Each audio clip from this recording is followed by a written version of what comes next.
दिवस मना रहे हैं, लेकिन यह आजादी हमें उपहार में नहीं मिली है। इसके लिए एक लंबी यात्रा करनी पड़ी है, आजादी की यात्रा। इस यात्रा में हजारों लाखों लोगों ने अपनी जान की कुर्बानी दी। 1919 जलियांवाला बाग। आज हमारी बैसाखी का दिन है, लेकिन पूरा पंजाब बैसाखी नहीं मनाएगा। हम सब बैसाखी नहीं मनाएंगे।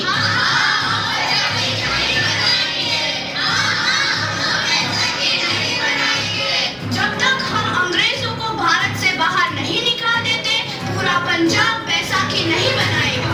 अच्छा, तो तुम सब हमारा विरोध करता है। भाग जाओ यहाँ से, इसका अंजाम बहुत ही बुरा होगा।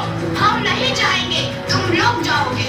हमें नहीं, तुमको भारत से भागना होगा। Soldiers fire!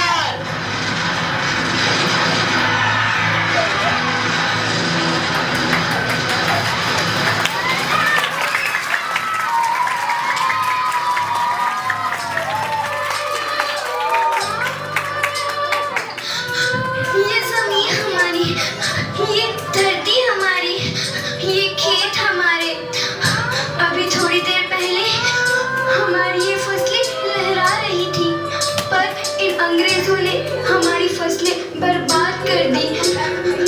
इन अंग्रेजों ने एक ही झटके में इन सब फसलों को काट दिया। अंग्रेजों, तुम्हारे इस अत्याचार से हम डरेंगे नहीं। इस अत्याचार का बदला लेकर रहेंगे। हम आजादी लेकर रहेंगे।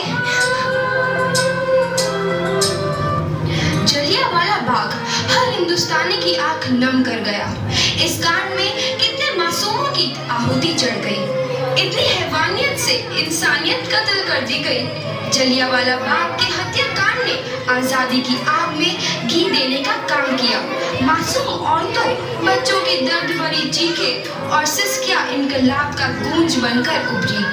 लाला लाजपत राय, भगत सिंह, राजगुरु, सुखदेव सरीखे क्रांतिकारियों ने भारत की इस जमीन से विदेशी दरिंदों को निकाल फेंकने के मंसूबे मजबूत कर लिए। 8 अप्रैल 1929 लाला लाजपत राय के नेतृत्व में साइमन कमीशन के खिलाफ एक भारी जुलूस निकाला गया। साइमन कमीशन वापस जाओ। साइमन कमीशन वापस जाओ। साइमन कमीशन वापस जाओ। साइमन कमीशन वापस जाओ। साइमन कमीशन वापस जाओ। Simon commission go back. Simon commission go back. Simon commission go back. Simon commission go back. बेवकूफ इंडियंस, तुमको हमारी बात समझ में नहीं आती। Stop this. Simon commission go back. नहीं मानता। I said stop this. Lala ji, आप आगे बढ़ो, हम आपके साथ हैं। लाला जी, संघर्ष करो, हम आपके साथ हैं। लाला जी, संघर्ष करो, हम आपके साथ हैं। लाठी चार्ज करो।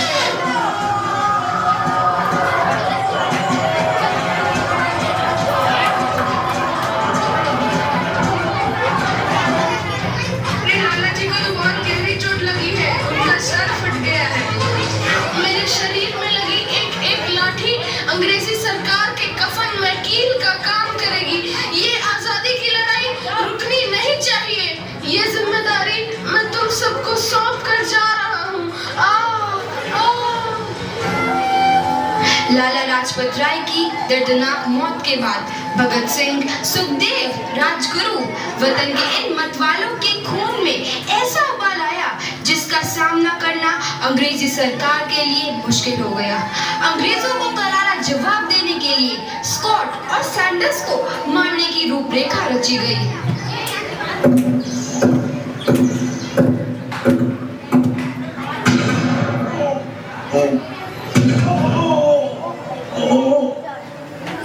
सैंडर्स मारा गया। चारों तरफ तहलका मचा था।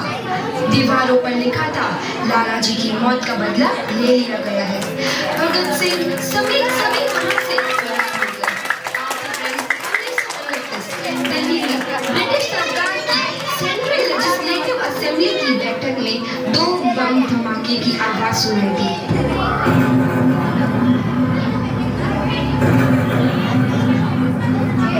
इन धमाकों ने अंग्रेजी हुकूमत को को हिलाकर रख दिया। इस घटना को अंजाम देने वाले भगत सिंह, राजगुरु और सुखदेव ने अपने आप को अंग्रेजों के हवाले कर दिया। 1930 को अदालत ने अपना फैसला सुनाया। मुलजिम भगत सिंह, मुलजिम राजगुरु, मुलजिम सुखदेव को दफा 121 और दफा 302 के तहत ये अदालत तीनों को मुजरिम करार देती है और इस गुस्ताखी के लिए ये अदालत इन तीनों को सजाए मौत की सजा सुनाती है। सरफरोशी की तमन्ना अब हमारे दिल में है, देखना है जोर कितना बाजुए कातिल में है।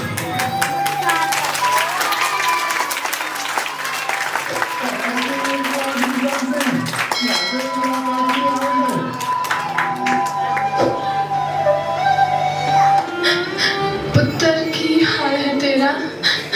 मैं चंगा हूँ माँ, फिक्र करने की कोई गल नहीं।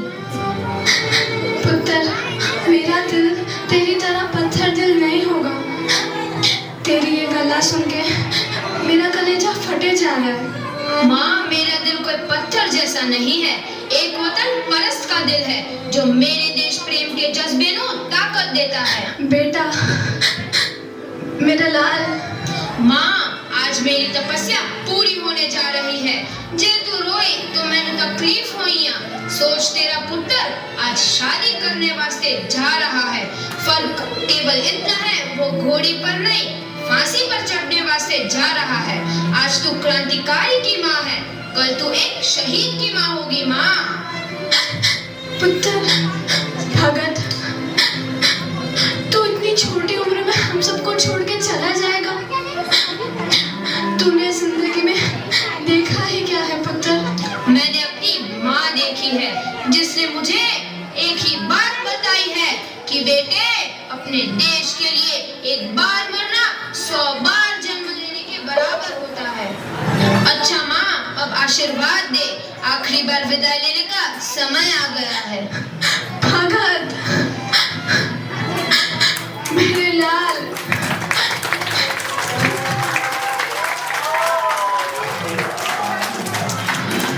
भगत सिंह, तुम्हारी कोई आखिरी ख्वाहिश? हमारे हाथ खोल दिए जाए। हम तीनों दोस्त एक दूसरे से गले मिलना चाहते हैं। उनके हाथ खोल दिए जाए।